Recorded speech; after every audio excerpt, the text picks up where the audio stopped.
The rain always seemed to fall harder in the city when you felt most alone. That night, the streets of Harrogate gleamed under the street lamps, slick with water, litter swirling in the gutters like whispers of forgotten lives. I pulled my trench coat tighter and kept walking, my boots splashing through shallow puddles. My name is Elena Ward, and I had been an investigative journalist for almost 5 years. The job was dangerous, but nothing had prepared me for the weight of the secrets I now carried, or for the man who would change the course of my life forever. 3 weeks ago, I stumbled upon evidence tying one of the city's most untouchable businessmen, Viktor Durov, to human trafficking and arms dealing. The files came from a whistleblower who vanished the day after I met him. Since then, shadows had followed me. Sometimes men in dark SUVs parked down the block, sometimes footsteps that stopped when I turned. I wasn't naive. I knew Durov's men would eventually come for me. What I didn't know was that someone else had been watching too, not as an enemy, but as a protector. That night, as I hurried to my apartment, I caught a reflection in a shop window, tall, broad-shouldered, following me with purposeful strides. My heart raced, but when I spun around, he stopped under the halo of a flickering lamp. His face was striking, carved with sharp angles and a neatly trimmed beard. His eyes, though, they stopped me cold. Icy blue, piercing, both dangerous and strangely safe. "Miss Ward," he said, his voice low and even, "don't scream. I'm not here to hurt you." I took a step back anyway, my hand fumbling for the pepper spray in my bag. "Who are you? Why are you following me?" "My name's Marcus Hale," he replied. "And whether you like it or not, I just saved your life. Durov's men are 3 blocks away. If you go home tonight, you won't see morning." My first instinct was distrust. Every line of his body screamed ex-soldier or mercenary. His leather jacket was worn but tough, his stance that of a man who knew violence intimately. "Why should I believe you?" I demanded. He didn't flinch. "Because if I wanted you dead, you'd already be on the ground." It wasn't exactly comforting, but something about him, the steadiness of his gaze, the absolute certainty in his tone, kept me rooted. "Walk with me," Marcus said, scanning the rooftops. "Or stay and take your chances. Choice is yours." Against every instinct honed as a reporter, I followed him. We ended up in a crumbling warehouse at the edge of the river. The inside smelled of rust and old machinery, but it was quiet, hidden. He checked the locks twice before facing me again. "You've stirred up a hornet's nest," he said. "Durov doesn't tolerate loose ends. He'll come after you with everything he has." "And you're what? My guardian angel?" I shot back. He smirked faintly. "Angel? Hardly. Call me insurance." I studied him more closely. Under the dim light, I noticed scars on his knuckles, the faint line of one near his collarbone. This was a man who had lived by violence. "What do you get out of this?" I asked. "No one risks their life for free." Something flickered across his face, too brief to read. "Let's just say I owe someone a debt. Protecting you is how I pay it." I didn't know what he meant, but exhaustion drowned my questions. I sank onto a wooden crate, my hands trembling. "So, what now? Hide here forever?" "No," Marcus said firmly. "We hit back. You've got evidence, don't you? Something worth killing you for." I hesitated.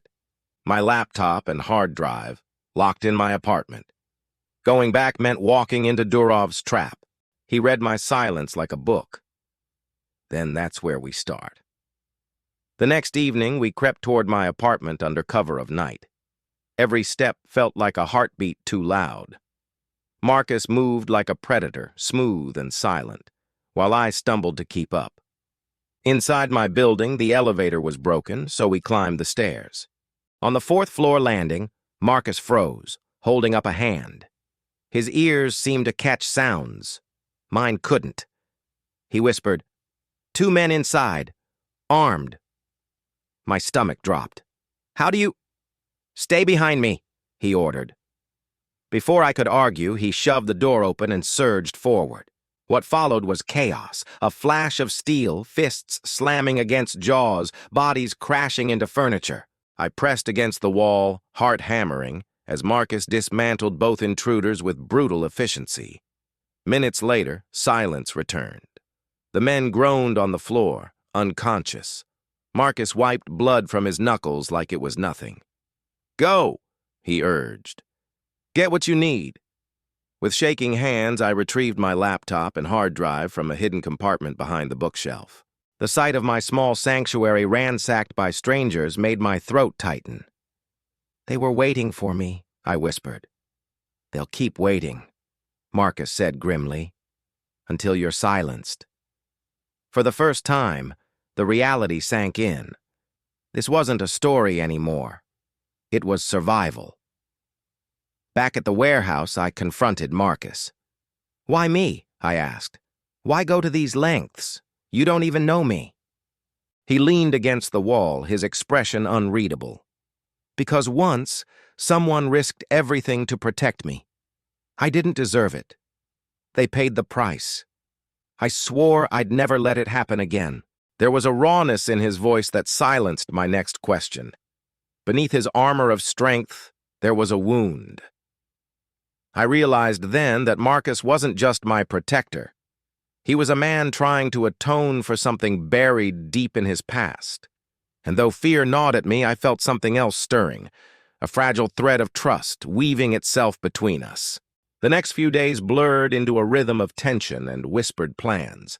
Marcus taught me how to stay invisible, how to move through alleys, how to watch reflections in windows, how to tell if someone was following. I had always thought of myself as sharp, alert, but beside him, I felt like a child learning to walk. Yet the more time I spent with him, the more questions pressed against the walls of my mind. Who was he really? Mercenary? Ex-soldier? Outlaw? He carried himself like all three. One evening, as the last light drained from the sky, I found him sitting alone on a rusted beam outside the warehouse, a cigarette glowing between his fingers. The smoke curled around his face, softening the hard lines. "You don't sleep much," I said. "Sleep makes you slow." "And you can't afford that?" His gaze drifted over the river, unreadable. "I stopped affording it years ago." The silence between us wasn't empty. It carried weight. I wanted to pry, to chip away at the walls around him. But some instincts told me that Marcus Hale wasn't a man you peeled open easily. Instead, I said softly, "Thank you for saving me." His blue eyes flicked to mine, and for a second I saw something unguarded, something human. Then it was gone. We needed leverage, something that would force Durov into the light. My files were damning, but Marcus insisted it wasn't enough. "A man like him doesn't go down with paperwork. We need him in the act, and that means bait." "Bait?" I repeated. "You," he said simply. The word chilled me. "You want me to let him catch me?" "No," Marcus said firmly. "I want him to think he has. There's a difference. If we control the trap, we control the outcome." It was madness, but the fire in his eyes left no room for debate. Against every shred of logic, I agreed. The plan unfolded 2 nights later. Marcus spread blueprints of a derelict nightclub across the crate we used as a table. "Durov's men are expecting you to surface," he explained. "I've leaked just enough to make them think you're desperate, looking for a deal. They'll come for you. And when they do, I'll be there." I traced the lines of the map with trembling fingers. "And if something goes wrong?" Marcus met my eyes. "Then I do what I came here to do. Protect you, no matter the cost." The finality in his voice made my chest tighten. The night of the trap, I dressed plainly, concealing a tiny microphone Marcus had rigged to transmit everything. My pulse thundered as I entered the hollow shell of the nightclub, its broken chandeliers swaying in the draft. I didn't wait long. 3 men emerged from the shadows, their guns glinting. Behind them came a 4th, impeccably dressed, his slick hair gleaming under the fractured lights. Victor Durov. The man himself looked more like a banker than a crime lord, but his eyes, cold, calculating, froze my blood. Well, well, he purred. The little journalist who thought she could play with fire. You have something of mine, Miss Ward. I forced steel into my voice. Evidence, enough to end you. He chuckled. Brave words from a cornered mouse. He gestured, and one of his men seized my arm. I flinched, praying Marcus was near. You see, Durov continued smoothly, people like you don't understand balance. You take, you expose, but you never see the larger picture. Do you know how many lives depend on me? How many threads I control? Remove me and everything collapses. You mean your empire of crime collapses, I shot back. His smile sharpened. Semantics. He leaned closer, his cologne cloying. I could kill you here. Or I could use you. Fear is more powerful than death. My heart pounded. Where was Marcus? Then I saw him, emerging from the shadows behind Durov's men, silent as smoke, his gun raised, his eyes locked on me. Relief surged until Durov spoke again. Ah, Marcus, I was wondering when you'd crawl out. My blood ran cold. He knew him. Marcus froze, his jaw tight. Durov laughed. Ladies and gentlemen, meet my dog, my best enforcer. Did you really think he just wandered into your life, Miss Ward? He belongs to me. The room tilted. My protector, my savior, was one of them? No, I whispered. Marcus's face was stone. He didn't deny it. Durov clapped slowly. You played your role well, Marcus. Gained her trust, led her here. Now finish it. He tossed a pistol at Marcus's feet. The silence was suffocating. I stared at Marcus, betrayal slicing through me. Everything, the rescues, the promises, was it all a lie? Do it, Durov ordered. Kill her. Marcus bent, picked up the gun. His hand shook just slightly. His eyes found mine, those piercing blue eyes I had started to trust. Elena, he said softly, almost a plea. Tears burned at the corners of my vision. You were with him all along, I whispered. He shook his head barely. His jaw clenched. Then with sudden ferocity, he spun, not at me, but at Durov's men. The gun roared, one dropped instantly, then another. Chaos exploded. Run! Marcus shouted. But my legs wouldn't move. The world spun as gunfire echoed, bodies colliding. Marcus fought like a man possessed, shielding me from every bullet. Blood sprayed, shouts filled the air. At last, silence fell again. Only Durov remained, his face twisted with fury. You ungrateful cur, he spat at Marcus. I made you, and you betray me for her? Marcus leveled his gun, but his voice cracked. You made me a weapon. She made me human again. The words seared through me, even as Durov lunged. The two men crashed into each other, fists and fury. I screamed as they toppled dangerously close to me. Marcus roared, drove Durov backward, but not before a blade flashed in the crime lord's hand. Marcus staggered, crimson blossoming across his side. No! I cried. Still he fought, even wounded, until at last Durov fell, his knife clattering away. Marcus swayed, blood soaking his shirt, but he caught my gaze, a faint smile on his lips. Told you, he rasped. Protect you, no matter the cost. And then he collapsed. The sound of Marcus's body hitting the ground echoed louder than the gunshots. For a moment I couldn't breathe. My protector, the man who had thrown himself into the fire for me, lay motionless on the stained floor of the ruined nightclub. I dropped to my knees beside him, pressing trembling hands against the wound in his side. Blood gushed hot and relentless between my fingers. Marcus, I gasped, stay with me, please. His eyes flickered open, those piercing blue irises dimmed but still burning. His lips curved faintly. Told you, you'd be safe. You're not safe, I choked, tears blurring my vision. You're dying. Better me than you, he whispered. Footsteps scraped across the floor. My head shot up. terror spiking. Durov. He wasn't dead. The crime lord staggered to his feet, face twisted with hatred, a pistol clutched in his bloody hand. "You think this ends here?" he snarled. "You think you can kill me and walk away?" I froze. I had no weapon, no strength, but Marcus's hand clutched mine, weak yet urgent. His voice was a hoarse growl. "Take it!" He shoved his gun into my palm. I had never fired a weapon in my life. My fingers shook as I raised it, heart hammering, while Durov leveled his own at me. "Do you have it in you, little journalist?" he mocked. "To pull that trigger?" My breath hitched. Behind me, Marcus rasped, "Elena, don't think, just survive." Something in his tone, raw, commanding, protective, ignited a fire in me. For the first time, I wasn't just a witness. I was a fighter. I pulled the trigger. The blast split the air. Durov's eyes went wide, shock freezing him before he crumpled to the floor. Still, silent, finished. The gun clattered from my hands as sobs racked my body. I turned back to Marcus, who was fading fast. "You did it," he murmured, pride softening his features. "Knew you had it in you." "Don't talk like that," I begged. "We need to get you out." His eyelids fluttered. "Don't waste time.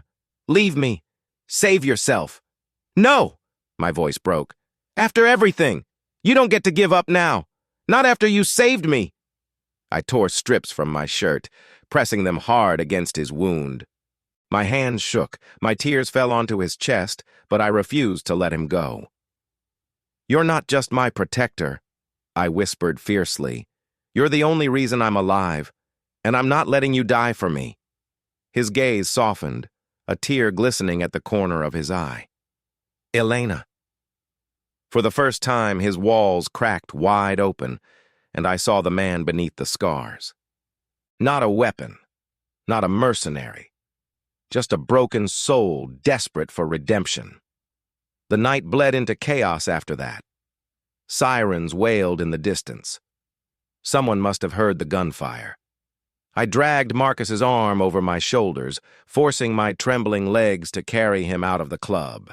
Every step was agony. My back screamed, my lungs burned, but his faint heartbeat kept me moving. Outside, rain pounded down, washing the blood from the pavement. I flagged down the only vehicle on the street, a battered cab whose driver's eyes widened at the sight of us. "Hospital!" I gasped. "Now!" The ride was a blur of sirens and sobs. Marcus drifted in and out of consciousness, his head lolling against my shoulder. Every time his breathing hitched, panic crushed my chest. "Stay with me," I whispered over and over. "You're not allowed to leave me. Not now." He didn't answer. At the hospital, everything moved too fast. Doctors shouted, nurses rushed, and Marcus disappeared behind swinging double doors. I was left in the sterile hallway, drenched in rain and blood, my hands still shaking around the echoes of the gunshot. Hours crawled by. I paced, cried, prayed. Every time the doors opened, my heart leapt, only to crash again. Finally, a surgeon approached, his expression grave. "He lost a lot of blood," the doctor said, "but he's a fighter. We've stabilized him. For now." Relief shattered me. I collapsed into a chair, sobbing into my hands. He was alive. My protector had survived, barely, but enough. When I was finally allowed into his room, Marcus lay pale and still against the white sheets, machines beeping steadily around him. Tubes snaked from his arms. He looked almost peaceful, stripped of the menace that had first terrified me. I sat beside him, taking his hand gently in mine. His skin was warm, his pulse faint but steady. "You tried to give your life for me," I whispered. "But you don't realize. You've already given me more than that. You gave me hope. You showed me that even broken people can choose to protect instead of destroy." His fingers twitched around mine. His eyelids fluttered, and slowly he opened his eyes. "Elena." His voice was raspy, almost inaudible. I leaned closer, tears spilling freely. "I'm here." He swallowed hard, pain flickering across his features. I didn't deserve to be saved. Yes, you did, I said fiercely. Because you saved me first. For a moment, silence stretched between us, heavy with everything unsaid. Then softly I added, "You're not alone anymore, Marcus. Not while I'm here." His blue eyes shone, glassy but alive. A faint smile ghosted his lips, and for the first time I believed him when he whispered back, "Neither are you." Outside his room, the city roared on, oblivious. Durov was gone, but his empire wasn't. There would be consequences, more enemies, more danger. But as I sat beside Marcus's hospital bed, his hand warm in mine, I realized something profound. I wasn't just the story anymore. I wasn't just the prey. I was a survivor. And together, we were something more. The hospital was meant to be safe, but deep down, I knew better. A man like Viktor Durov didn't build an empire alone. His death wasn't the end. It was the spark that would ignite war. 3 nights after Marcus's surgery, my fears proved right. I was sitting in his room, half asleep with his hand still in mine, when the lights flickered. A faint shuffle in the hallway made my skin prickle. 2 shadows appeared at the frosted glass of the door. Not nurses, not doctors, killers. Marcus stirred, his instincts sharper than his broken body. His eyes snapped open, finding mine. "Elena. Closet. Now." "No," I whispered. "I'm not leaving you." But he pushed my hand weakly toward the corner. "If you love me, do it." The words stunned me. He had never said them aloud before, but I didn't have time to react. The door burst open. 2 armed men stepped inside, silenced pistols gleaming. "End of the line, Hale," one sneered. Marcus didn't flinch. Even hooked to IV lines barely healed, he stared them down with the same icy fire that had terrified me the night we met. "If you want her, you'll have to go through me." I couldn't stay hidden. I grabbed the nearest weapon I could find, a metal tray, and hurled it with everything I had. It clanged against the first man's head, buying Marcus the split second he needed. He ripped the IV from his arm, lunged, and tackled the second attacker. The room erupted in chaos, gunshots muffled, machines crashing to the floor, shouts filling the air. I fought like a cornered animal, shoving, clawing, grabbing at anything to keep them from Marcus. He fought like a man with nothing left to lose. When it was over, both men lay unconscious, weapons scattered. Marcus collapsed back against the bed, panting, sweat glistening on his pale skin. "You're insane," I whispered, rushing to his side. His lips curved faintly. "Takes one to love one." The word again, love. It wasn't an accident this time. And my heart, battered and bruised as it was, knew the truth. "I do," I breathed. "I love you." His blue eyes softened, filling with something I'd never thought I'd see in him. Peace. But peace wouldn't last. Within hours, the hospital swarmed with police, federal agents, reporters. The story of Durov's empire had exploded. My files, combined with Marcus's testimony, were enough to shatter his syndicate. Yet victory came at a price. Marcus was no longer just my protector. To the authorities, he was an ex-criminal, a man who had served Durov before betraying him. His past was dragged into the light, murders, smuggling, sins he'd tried to bury. They wanted him imprisoned. I fought for him with every word I had. I told them how he saved me, how he turned against the man who owned him, how he bled for redemption. Some believed me. Others didn't. At last, a deal was struck. Marcus wouldn't face prison, but he couldn't stay. He would enter protective custody, a ghost under another name, vanishing from the life he had saved. When they told me, my heart shattered. The night before they took him away, I sat in his hospital room, the weight of goodbye pressing on me. He looked stronger now, color returning to his face, but the sadness in his eyes mirrored mine. "You saved me," I whispered, "and now I'm losing you." He shook his head gently. You're not losing me. You're gaining freedom. That's what I wanted for you from the start. Tears burned my eyes. But what about you? A faint smile touched his lips. I was dead long before you met me, Elena. You brought me back. That's enough. I leaned closer, pressing my forehead to his. I don't care about enough. I care about you. His hand cupped my cheek, rough but tender. Then promise me something. Live. Don't hide in shadows anymore. Don't let fear own you. Tell the world the truth, even when it's dangerous. That's your gift. My sob broke free, but I nodded. I promise. His lips brushed mine, soft and fleeting, a kiss heavy with everything we didn't have time to say.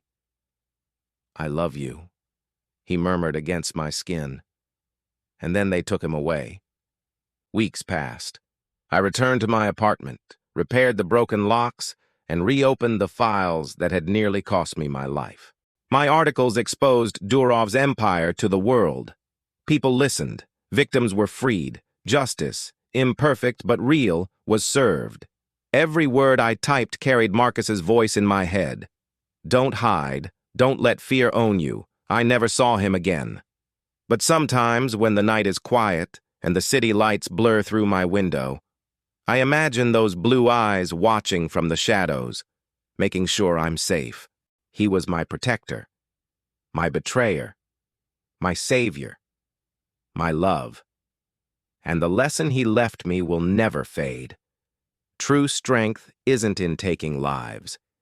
It's in risking your own to save someone else's.